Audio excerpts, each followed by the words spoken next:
Você viu o Colby por aí? Esse cãozinho que você está vendo é o Colby, um Border Collie de pouco mais de 1 aninho. Ele sumiu de um hotel pet da cidade de Campo Magro, próximo à rua Luiz Francisco Pazzi, na madrugada do dia 9 de fevereiro.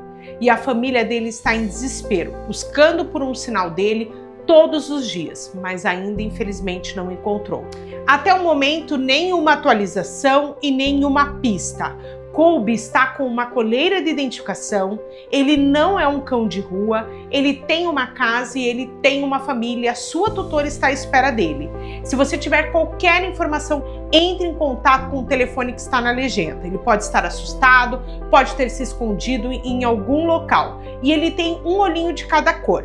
Qualquer informação, ligue e nos avise. E o seu compartilhamento pode mudar tudo nessa história. Eu conto com a sua ajuda.